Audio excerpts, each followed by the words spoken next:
The sound of stilettos clicking against marble echoed through the office hallway as Victoria Bennett stormed into my design studio, her daughter, Madison, trailing behind with that all-too-familiar smirk. At 35, I had spent the last decade building Lena Rose from a small boutique into one of New York's most promising emerging fashion brands. But my stepmother had other plans. "I've canceled all your supplier contracts and given them to Madison," Victoria announced, tossing a stack of papers onto my desk. "The board meeting just concluded. As the majority shareholder, I've decided Lena Rose needs fresh blood." I looked up from the sketches I had been working on for our upcoming spring collection, my hand steady despite the rage building inside me. "Interesting choice," I replied, keeping my voice level. "My name is Elena Anderson, and this wasn't the first time Victoria had tried to sabotage me. Ever since she married my father 3 years ago, she had been positioning Madison to take over everything I had built. The fact that Madison had no fashion experience beyond shopping with Daddy's credit card apparently didn't matter. "Oh, don't act so surprised, Elena," Madison chimed in, examining her perfectly manicured nails. "Everyone knows Lena Rose needs updating. Your designs are so basic." At 26, my stepsister had never worked a day in her life.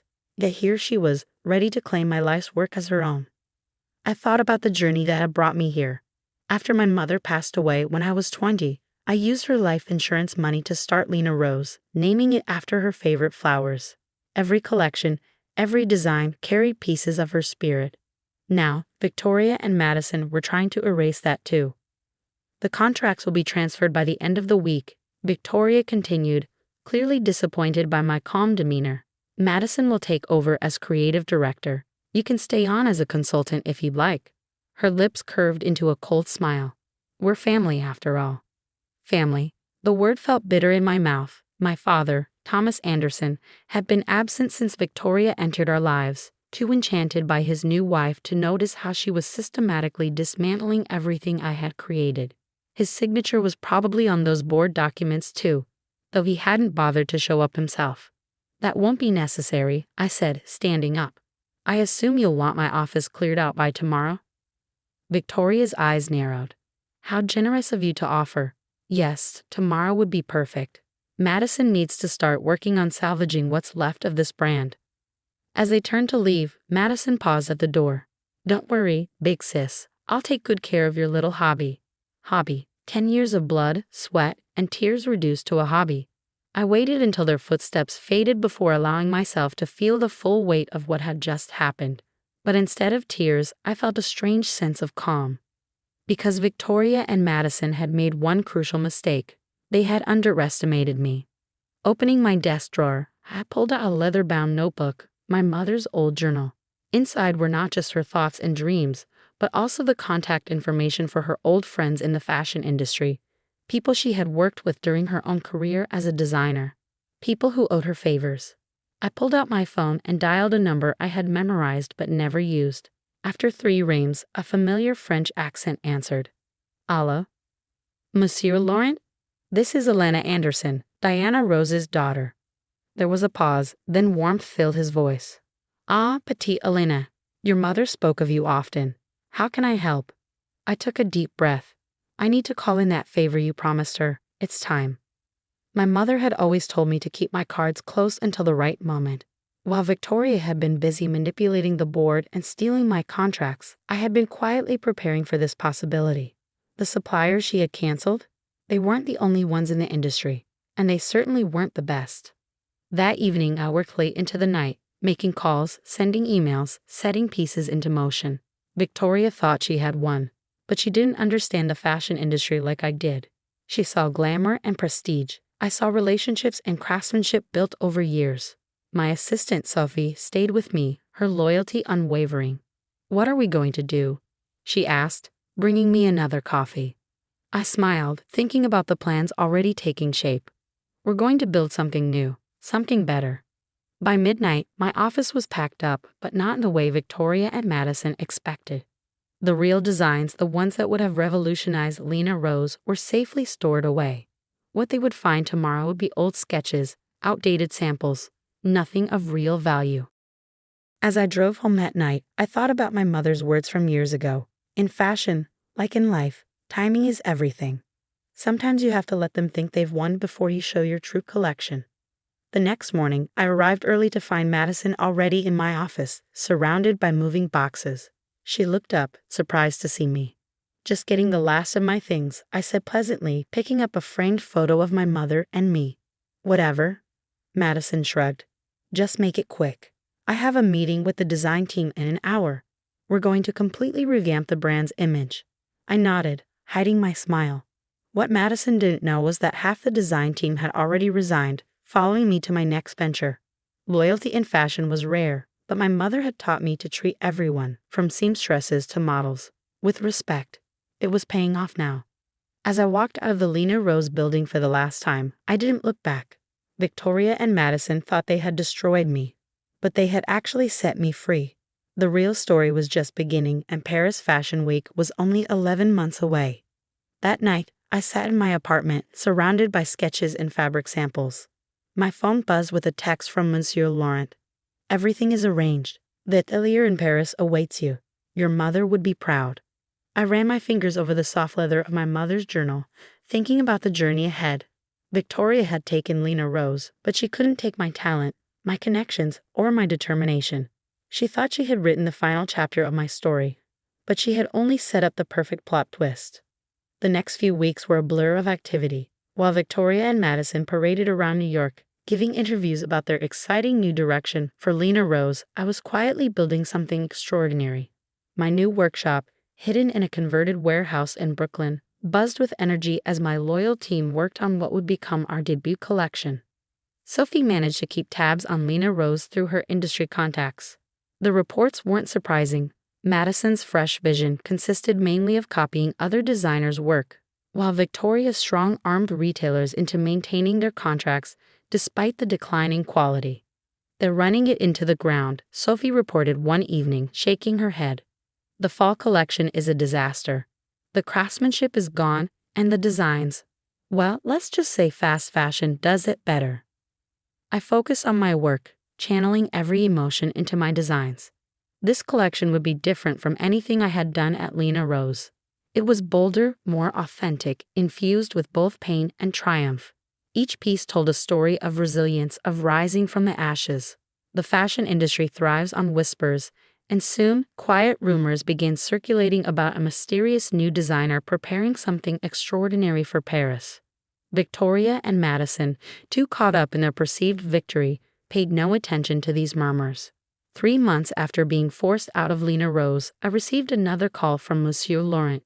"Everything is set, chérie. The slot at Paris Fashion Week is yours. Show them what real fashion looks like." That evening, as I stood in my workshop surrounded by the beginnings of my new collection, I finally allowed myself to smile. Victoria thought she had destroyed my fashion brand, but she had actually given me the push I needed to create something far more meaningful. 6 months after being ousted from Lena Rose, I stood in my Brooklyn workshop, surrounded by what would become my redemption. The space hummed with the sound of sewing machines and quiet conversation as my team worked tirelessly on our debut collection.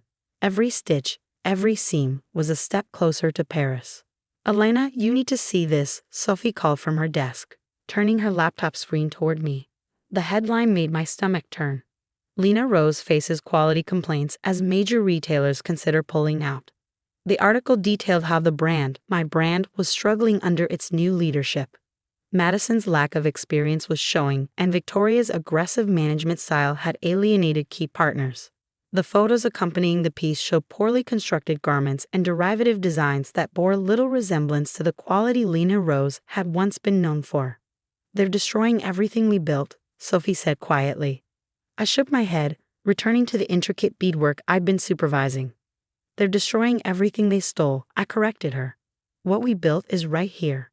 The truth was, watching Lena Rose's decline hurt more than I wanted to admit. It was like seeing someone slowly dismantle your childhood home.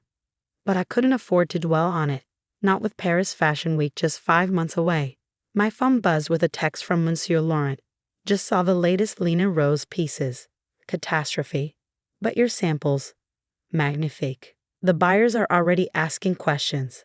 I smiled, thinking about the carefully orchestrated whispers we've been feeding into the fashion grapevine. The industry thrived on mystery and anticipation. And we were giving them exactly that. No one knew I was behind the new label yet. All they knew was that something extraordinary was coming. That afternoon, I had a meeting with Marie Chen, a buyer from one of the most prestigious department stores in Paris. She had flown in specifically to see our progress, having heard rumors about our collection. These pieces, she said, running her fingers over a hand-beaded evening gown, they tell a story. Each one is like a chapter in a book I can't wait to finish reading. I watched as she examined the craftsmanship, noting how her eyes widened at certain details. This wasn't just fashion. It was artistry, emotion translated into fabric and form. Every piece carried echoes of my journey, strength disguised as elegance, resilience masked as beauty. The market is hungry for something real, Marie continued. Something with soul. Lena Rose used to have that, but now, she shrugged eloquently. Their latest collection feels empty. But this, she gestured to the workshop, this is what fashion should be. After she left, I received an email that made my heart race. The Chambre Syndicale de la Haute Couture had reviewed our preliminary submissions. We were officially approved for the Haute Couture segment of Paris Fashion Week, a rare honor for a new label. That evening, as I was leaving the workshop, I quite literally ran into my father outside the building. The shock on his face told me he hadn't known this was where I'd been working. "Elena," he said, looking confused. "What are you doing here?" I straightened my spine, meeting his gaze. "Working, Dad. Something you might want to remind Madison about." He had the grace to look uncomfortable. "About that, I know things have been difficult, but Victoria assures me Madison is learning quickly. The transition has been disastrous?" I supplied. "Yes, I've seen the reviews." "Was it worth it, Dad? Trading your daughter's dream for your wife's approval?" "Elena, that's not fair. We're still family." "Family?" I laughed, but there was no humor in it. Family doesn't destroy what someone spent a decade building. Family doesn't stand by while their child's work is stolen. "But you know what? Thank you." "Thank you?" he repeated, bewildered. "Yes, because if you and Victoria hadn't shown me exactly who you are, I might never have found the courage to do this." I gestured to the workshop behind me. "Now, if you'll excuse me, I have work to do." I left him standing there, his expression a mixture of confusion and dawning realization. Let him wonder. Let him worry. The time for explanations was long past. Back in my apartment that night, I received another call from Sophie. "Victoria's trying to track down our suppliers," she reported. "She's figured out something's happening, but she doesn't know what." I smiled, thinking of the contracts I'd secured through my mother's old connections. Let her try. Those relationships weren't built with money. They were built with trust and respect. Two things Victoria knows nothing about. The next few weeks were crucial. As we finalized the collection, news of Lena Rose's troubles continued to mount. Madison's attempts to copy other designers had resulted in several legal threats, and Victoria's response, throwing lawyers and money at the problem, only made things worse. One morning, I arrived at the workshop to find an unexpected visitor waiting. It was Isabella Romano, one of the most influential fashion journalists in the industry. "I hope you don't mind the ambush," she said, rising from her seat. But when I heard whispers about what was happening here, I had to see for myself. I knew Isabella from my Lena Rose days. She had been one of the first to recognize my talent. More importantly, she had been my mother's friend. "Your mother would be proud," she said, looking around the workshop. "She always said you would surpass her, and now I see it. This collection. It's not just fashion, it's a statement." As she toured the workshop, examining pieces and talking with my team, I could see her piecing the story together. Isabella had always been known for her ability to spot not just trends but narratives in the fashion world. "You're not just creating clothes," she said finally. "You're creating redemption. This is your response to what happened at Lena Rose, isn't it?" I nodded, seeing no point in denying it. Everything they took from me taught me something. Every betrayal made these designs stronger. Isabella's article appeared 2 weeks later. While it didn't name me directly, it painted a compelling picture of a phoenix rising from the ashes of corporate greed and hinted at a debut that would shake the foundations of Paris Fashion Week. The response was immediate. Industry insiders began speculating about the mysterious new designer, and buyers started reaching out, trying to secure appointments during Paris Fashion Week. Victoria must have read the article too, because the next day, I received my first direct contact from her since the takeover. The email was brief but telling. Whatever you're planning, remember who still controls the Lena Rose name. Don't do anything you'll regret. I forwarded the email to my lawyer without responding.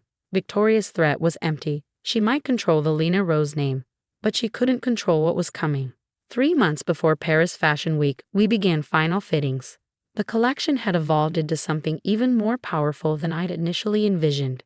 Each piece carried elements of my journey, structures that seemed delicate but proved unbreakable, designs that revealed hidden strength in unexpected places. The centerpiece was a gown that told my entire story. At first glance, it appeared to be a simple black dress. But as the wearer moved, layers of color and texture were revealed, like truth emerging from darkness. The beading pattern, visible only under certain lights, spelled out rise in my mother's handwriting, taken from one of her old design sketches. Madison must have been feeling the pressure because she began making desperate moves. She tried to poach members of my team, offering double their salaries. Not one accepted. Money isn't everything, my head seamstress told me after turning down Madison's offer. Some things matter more, like loyalty and respect. 2 months before Paris, we received word that Lena Rose was struggling to complete their collection. Victoria had resorted to hiring freelance designers to fill the gaps left by Madison's inadequate leadership, but the results were disjointed and uninspired. Victoria and Madison would find out soon enough, but first, they'd have to watch as their stolen kingdom crumbled around them. Paris in September was exactly as my mother had described it, a city that breathed fashion and exhaled art.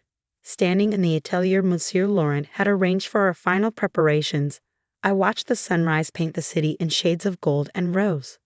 The schedule just leaked, Sophie announced, rushing in with her tablet. We're showing right after Lena Rose. Victoria must be furious. All the major buyers and press will be there to see both shows. I smiled, remembering Monsieur Laurent's wink when he told me about the scheduling. Perfect timing. The fashion world was buzzing with anticipation. Our mysterious new label had become the talk of the week, with speculation reaching a fever pitch. Meanwhile, Lena Rose's pre-show coverage was less than flattering.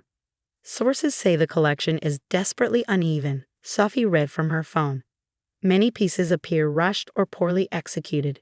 Industry insiders question whether the brand can recover from its recent decline. Our own collection hung ready, each piece perfect, each detail meticulously executed. 3 days before the show, Isabella Romano visited our atelier for an exclusive preview. My God, she whispered, touching the centerpiece gown. This isn't just fashion, it's justice served on silk and lace. On the morning of our show, I received an unexpected text from my father. Saw Lena Rose's rehearsal. Madison's crying, Victoria's threatening everyone. Please tell me you know what you're doing. I didn't respond. Instead, I focused on our final preparations. The models were ready, the music selected, the lighting perfectly designed. Everything had to be flawless. 2 hours before showtime, Sophie burst into my dressing room. You need to see this, she said, pulling up a live stream on her phone. The Lena Rose show was underway, and it was worse than anyone expected. Madison's collection was a disaster of mismatched influences and poor execution. The models looked uncomfortable, the clothes ill-fitting. In the front row, Victoria's face grew increasingly rigid as whispers spread through the audience.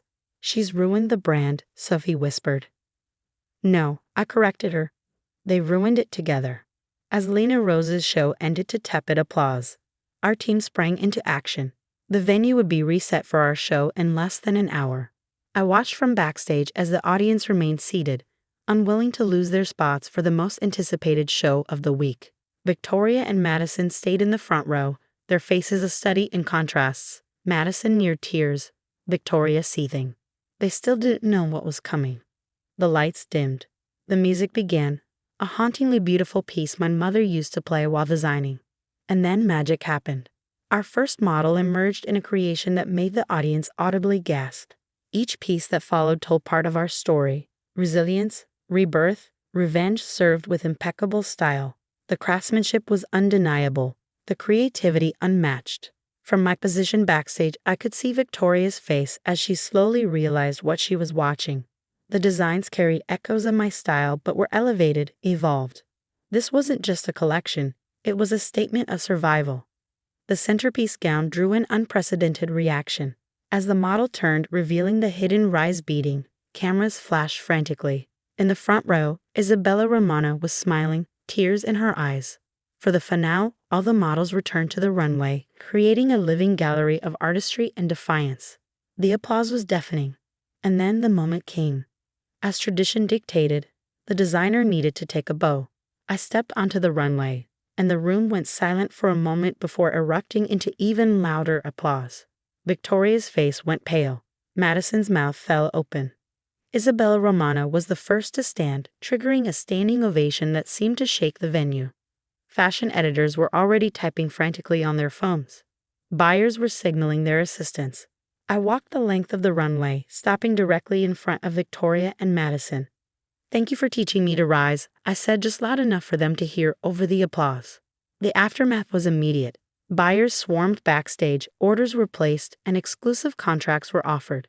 But the real satisfaction came from watching Victoria and Madison try to slip out unnoticed, only to be confronted by journalists asking about their connection to the designer who had just triumphed.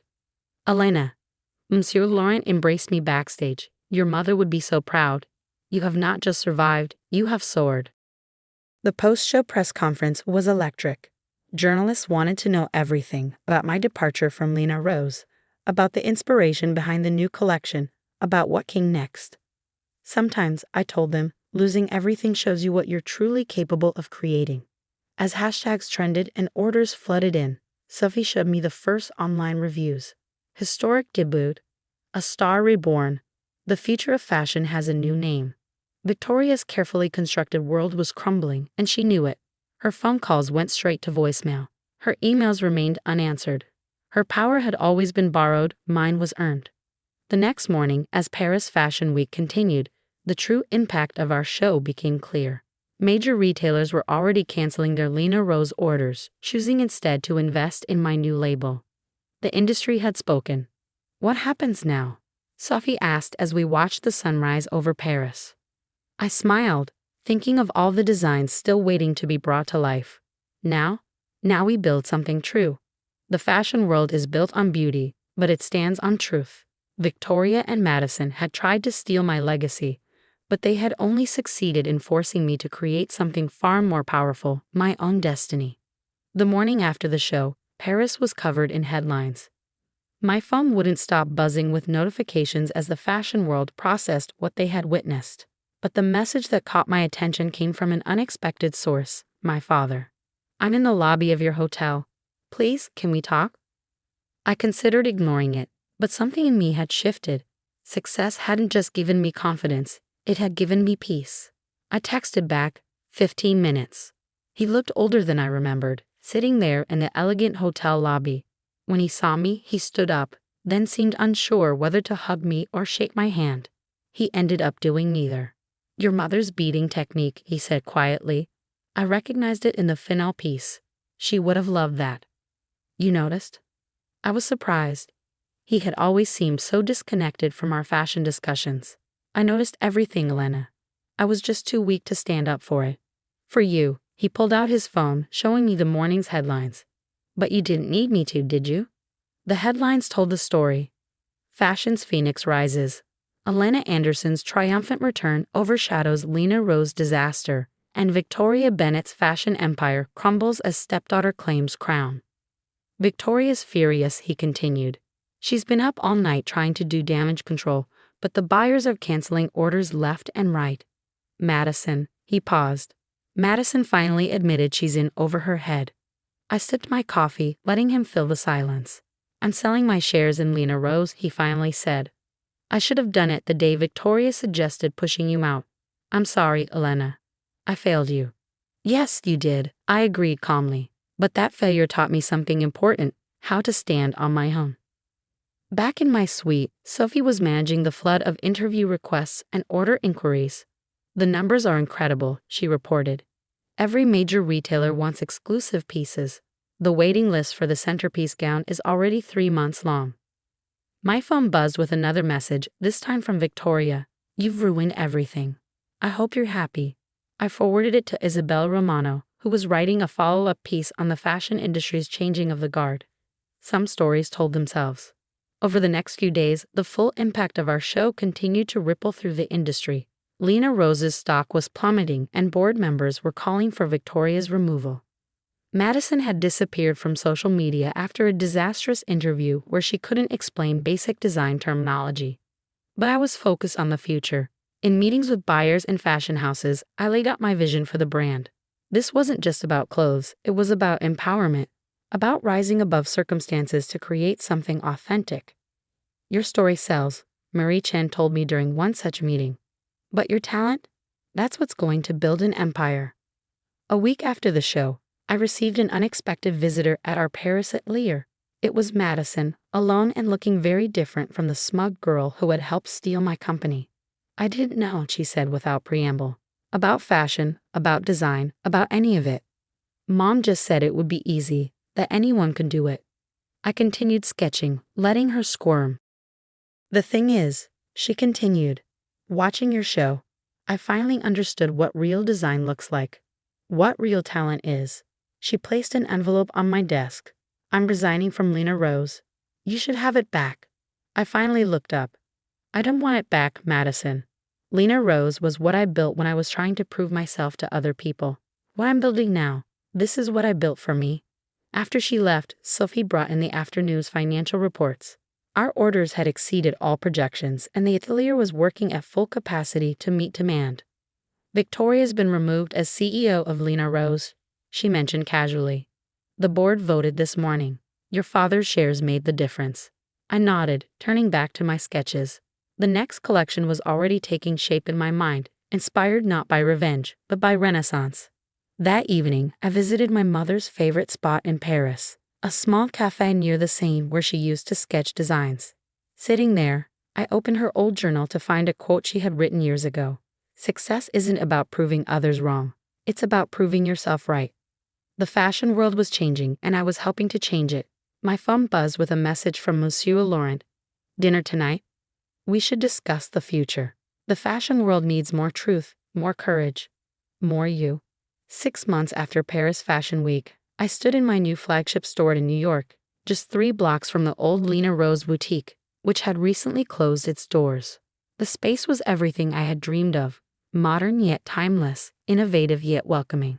Victoria had left the country, reportedly living in Monaco while dealing with multiple lawsuits from angry investors. Madison had enrolled in fashion school, finally learning the craft from the ground up. And my father? He was slowly, cautiously, finding his way back into my life, not as a protector or authority figure, but as someone learning to respect the woman his daughter had become. Ready? Sophie asked, holding the scissors for the ribbon-cutting ceremony. Outside, a crowd had gathered, fashion press, industry leaders, and loyal customers eager to be part of this new chapter. Isabella Romano stood in front, notebook ready, while Monsieur Laurent beamed proudly from the sidelines. I'm ready, I said, taking the scissors.